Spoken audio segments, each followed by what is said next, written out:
वंदे मातरम। बंधुओं, कहते हैं कि मोक्ष के लिए भी मरना पड़ता है।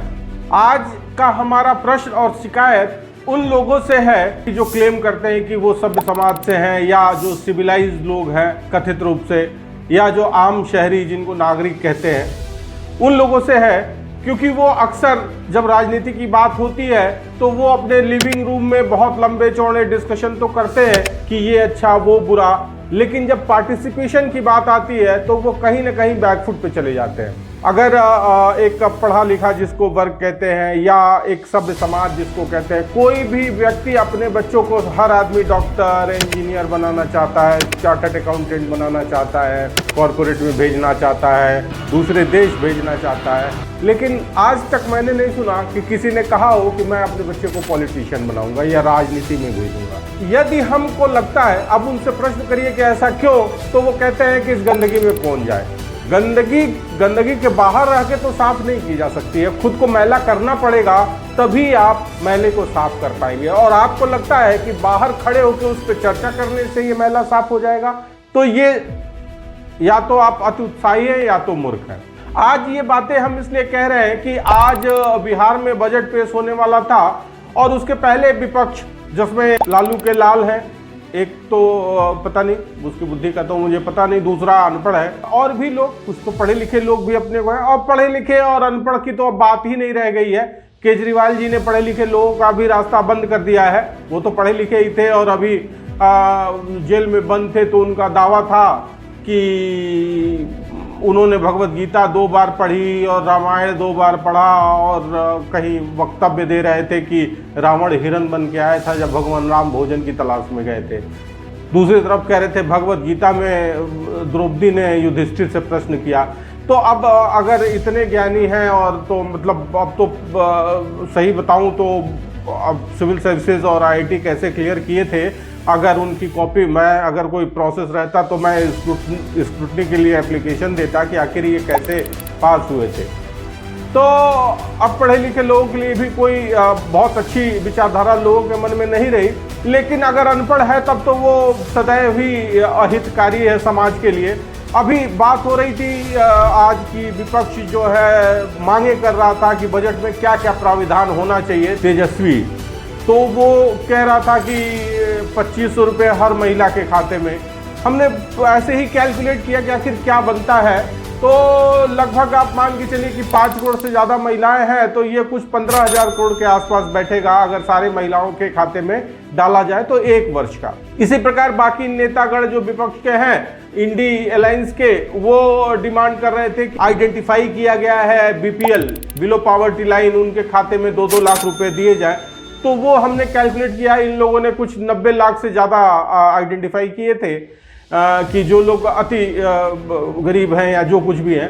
तो वो हमने मोटा मोटी कैलकुलेट किया तो 18,000 करोड़ रुपए के आसपास बैठा। तो कुल मिला के 33,000 करोड़ का ये प्रोविजन की मांग कर रहे थे। अब इस मांग के पीछे राजनीति तो ओछी है ही है, लेकिन ये कितना इलॉजिकल है, ये कितना मूर्खतापूर्ण है कि किसी भी बजट में, एक प्रदेश के बजट में 33,000 करोड़ फ्री में बांटने का प्रोविजन ये करना किसी भी राज्य के लिए संभव नहीं है। दूसरी बात देखिए, इसका कोई फायदा भी नहीं है। जैसे ही 33 करोड़ रुपए आप बांटेंगे, उतनी अब ये एक तरफ तो कहते हैं कि फ्री में बांटो, और दूसरी तरफ कहते हैं महंगाई बढ़ रही है। अगर हम फ्री में कोई चीज देंगे तो महंगाई बढ़ना निश्चित है। क्यों? क्योंकि जैसे ही ये पैसे आएंगे, ये वो सीधा इसको लेके मार्केट में जाएंगे और उससे प्राइस राइज होगी, इन्फ्लेशन। ये इकोनॉमिक्स का सीधा सीधा नियम है। क्योंकि जितने, देखिए, धीरू भाई अंबानी के लड़के हैं, उनकी अगर आय बढ़ जाती है तो अब कंजम्पशन पे खर्च करने के लिए उनके पास कुछ नहीं बचा है। अब वो कोई नोट तो खाएंगे नहीं बटर लगा के।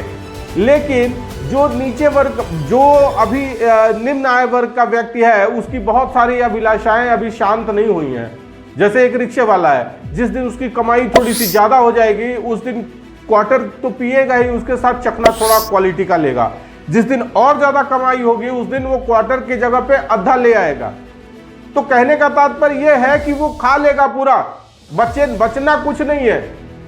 तो जैसे ही ये पैसे आएंगे वो सीधा मार्केट में जाएगा और वो क्या करेगा, प्राइस राइज करेगा, महंगाई बढ़ेगी और फिर वो चिल्लाएंगे कि महंगाई पर सरकार नियंत्रण नहीं कर पा रही है। क्योंकि अर्थशास्त्र का नियम है कि MPC, marginal propensity to consume, ये लोअर इनकम ग्रुप की बहुत हाई होती है और MPS, marginal propensity to saving, ये बहुत कम होती है। वो सेव करना कम चाहते हैं, खर्च करना अभी उनकी अभिलाषाएं शांत नहीं हुई हैं, कंजम्पशन की जो इच्छाएं हैं अभी काफी बची हुई हैं। तो इस प्रकार की राजनीति करके वो लोगों को बेवकूफ भी बना रहे हैं। इनफैक्ट वो खुद ही बेवकूफ हैं, उनको ये भी नहीं पता है। सच्चाई तो ये है, एक बार किसी प्रोग्राम में कोई बता रहा था कि मूर्ख कितने तरह के होते हैं और किससे ज्यादा बच के रहना चाहिए। तो ये लोग इस कैटेगरी में आते हैं कि ये मूर्ख हैं और इनको पता भी नहीं है कि ये मूर्ख है। ये सबसे डेंजरस है सोसाइटी के लिए। ये मूर्ख जो कह रहे हैं, ऐसा नहीं है कि बहुत प्लान करके, बहुत सोच समझ के और बहुत परमुटेशन कॉम्बिनेशन बिठा के कि विपक्ष ये अपना दांव चल रहा है, ऐसा बिल्कुल नहीं है। उनको कुछ कहना है, कह रहे हैं, उनको ये भी नहीं पता है वो कह क्या रहे हैं। एक कहते हैं ना कि भाई एक जैसे कुत्ता भौंक रहा है, अब आप उसका मतलब निकालें तो बड़ा मुश्किल हो जाएगा, उसी प्रकार से इसका मतलब आप निकाल नहीं सकते। उनके लिए कोई मतलब नहीं, उनके लिए बस कुछ शब्द हैं जो बोलना है। अब समस्या ये है कि जो अच्छे प्रवृत्ति के लोग हैं, जिनकी नीयत साफ सुथरी है, वो राजनीति की गंदगी में जाना नहीं चाहते हैं, और जो लोग गए हैं वो इतने गंदे हैं कि उनसे आप कुछ अपेक्षा कर नहीं सकते हैं। तो आखिर कैसे होगा? आप लिविंग रूम में बैठ के या पॉलिटिक्स पे अगर बड़े अच्छे लच्छेदार डिस्कशन कर लें तो क्या उससे सफाई हो जाएगी? आपको लगता है अगर हो जाएगी तो बड़ी अच्छी बात है, लेकिन मुझे तो नहीं लगता। और हम अभी वोटिंग के टाइम भी हम छुट्टी का दिन उसको कंसीडर करके फिल्म देखने चले जाते हैं। अगर हम हाई राइज की बात करें तो जहां 20,000 वोटिंग है वहां पोलिंग 5,500, 6,000, 8,000 होती है। तो ये अभी जो कुछ हो रहा है, उस दुर्दशा के जो जिम्मेदार हैं वो मध्यम वर्गीय लोग ही हैं। और बार बार जो वो रो रहे हैं कि भाई सारा बोझ मध्यम वर्ग पे आ रहा है, क्यों ना आया? जाहिर सी बात है, जब ये पैसे का वितरण होगा तो जिनको मिला है उनके लिए तो न घाटा है न फायदा है, क्योंकि वो पैसे पा रहे हैं और बाजार में ले जाएंगे, खर्च करेंगे, इन्फ्लेशन बढ़ जाएगी और वो सारा जो लिक्विडिटी है वो मॉकअप हो जाएगी, वो खत्म हो जाएगी, उसका वैल्यू जीरो हो जाएगा। लेकिन अब इसका बोझ किस पे पड़ेगा? जिसको नहीं मिल रहा है वो मध्यम वर्ग है, तो उसको महंगाई का पूरा जो महंगाई है उसको पूरा का पूरा वहन करना पड़ेगा। लेकिन वो है कि भाई ठीक है, हम तो अपॉलिटिकल है, हमको राजनीतिक गंदगी में जानी ही नहीं है, जाना नहीं है तो फिर झेलिए। फिर आप शिकायत किस मुंह से करते हैं? अगर कहते हैं कि भगवान शिव ने अगर यही सोचा होता, भाई मैं ये नहीं जानता आप शिव में विश्वास करते हैं कि नहीं विश्वास करते हैं, उन्होंने यही उस अगर कहानी भी मान लें तो उसमें यही बताया गया है कि हर कोई अपनी जिम्मेदारी से पल्ला नहीं झाड़ सकता है, किसी न किसी को विष तो पीना ही पड़ेगा, और जो विष पिएगा वही शिव कहलाएगा। फिर आप देखिए, शिकायत आप नहीं कर सकते। तो आज का एक कहते हैं कि आत्मचिंतन का विषय हम छोड़े जाते हैं उन तमाम लोगों के लिए जो ये कहते हैं कि राजनीति एक गंदगी है और उसमें कौन अपना हाथ मैला करे। आज के लिए इतना ही, धन्यवाद।